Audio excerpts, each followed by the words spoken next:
Sekarang ini kan lagi heboh-hebohnya tuh mengenai wajah Pak Jokowi yang ada bintik-bintik hitamnya.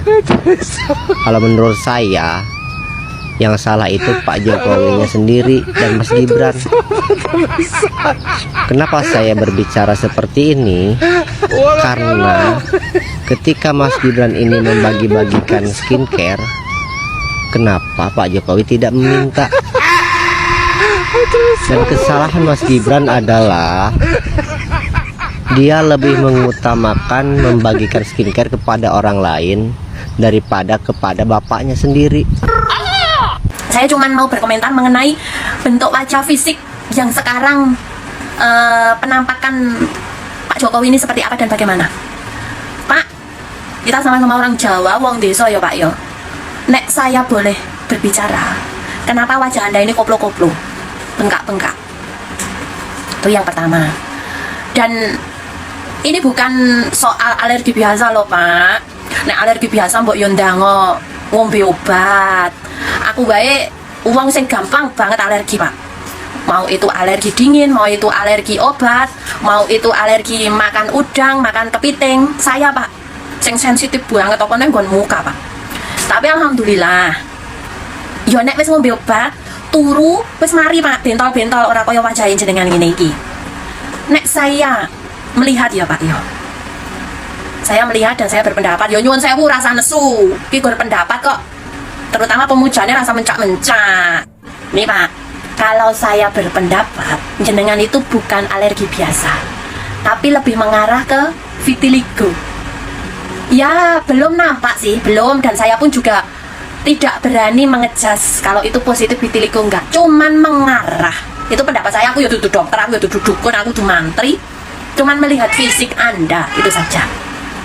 Jadi nek jenengan berpendapat alergi biasa ya jelas tidak, karena saya merupakan orang yang sangat sensitif terhadap alergi. Itu aja. Kutukan Mulyono. Jadi lagi rame banget guys, Pak Jokowi kena penyakit kulit yang disebut karena kutukan Mulyono. Ini bukan aku yang start bahas ya guys, ini sudah rame banget di X yang menganggap penyakitnya Pak Jokowi itu ada kaitannya dengan kutukan Mulyono guys. Ini bukan hoax ya guys, memang Pak Jokowi pernah bicara di salah satu artikel tuh kalau namanya itu memang Mulyono guys waktu kecil, diganti karena sakit-sakitan. Dan aku sebagai orang Jawa relate sih, karena teman aku juga ada beberapa yang ganti nama karena sering sakit-sakitan. Jadi ini semacam tradisinya orang Jawa gitu, kepercayaan orang Jawa. Lalu spekulasinya orang-orang Pak Jokowi itu kena autoimun, itu yang dituturkan sama dokter Tifa. Walaupun sudah diklarifikasi ya guys sama Pak Jokowi kalau itu hanya alergi biasa, jadi bukan autoimun. Tapi kalian percaya nggak dengan kutukan Mulyono atau kepercayaannya orang Jawa bahwa menungso itu nyonggo jeneng, manusia itu membawa nama, kalau orang tidak kuat dengan namanya bisa sakit-sakitan.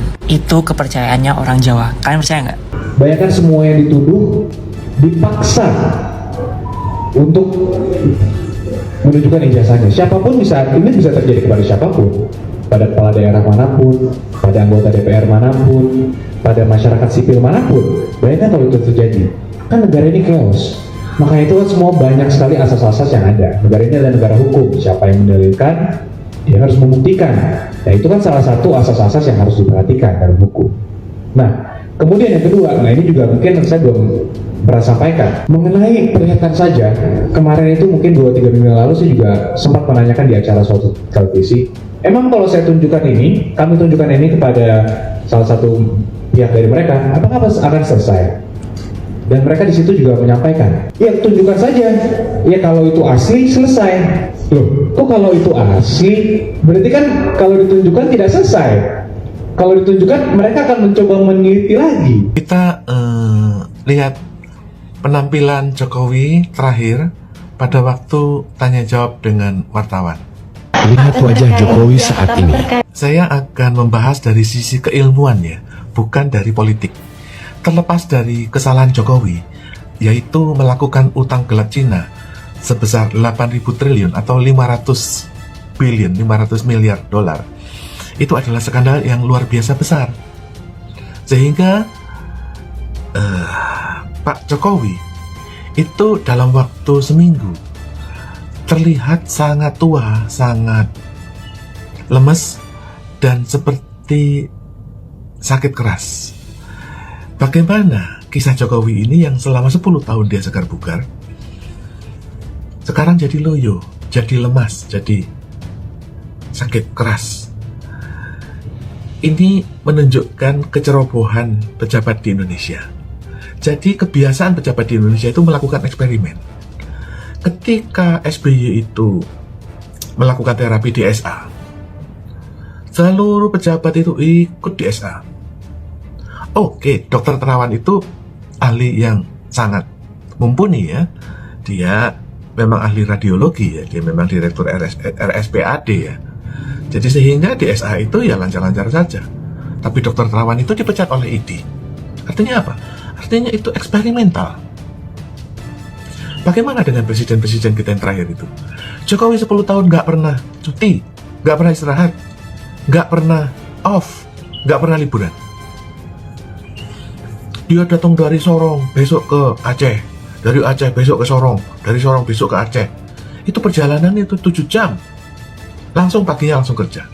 Kenapa? Karena banyak presiden itu melakukan terapi yang spekulatif. Jadi presiden itu banyak melakukan terapi stem cell. Terapi itu satu ya, kelihatannya Anda mendapatkan sel-sel punca, sel-sel plasenta, seolah-olah Anda mendapatkan sel-sel embrio bayi. Jadi sehingga Anda memiliki daya imunitas seperti bayi gitu loh. Bayi itu tahan sakit gitu loh. Kalau kita ya besok juga flu ya kan, besok juga aduh encok pegelinu. Bayi nggak pernah sakit karena dia memiliki produksi autoimun dari plasenta. Ya, ada yang bilang itu plasenta, ada yang bilang itu kolostrum yang menyebabkan bayi itu memiliki imunitas yang sangat tinggi. Tapi ya jangan lupa, teknologi kedokteran yang mutakhir itu seperti GPS mobil itu lah. Ya, Anda nggak tahu tiba-tiba GPS itu mati, mobil itu mogok, nggak tahu kenapa. Jadi setiap mobil itu, bahkan zaman sekarang kalau Anda beli mobil, Anda nggak nyicil, itu mobil jalan sendiri pulang ke dealer. Jadi terapi yang alternatif itu, setiap ampul itu mendapatkan nomor seri izin dari Eropa atau Amerika. Kalau Anda jadi presiden baik-baik 10 tahun, Anda dapat ampul ajaib ya. Begitu Anda masuk OCCRP, satu aja ampul Anda diganti, ini jadi ampul ajaib ini, ampul siluman, ampul, sehingga imunitas Anda terserang. Kenapa? Anda udah biasa dapat suntikan autoimun, sehingga badan Anda tidak bisa memproduksi imunitas lagi.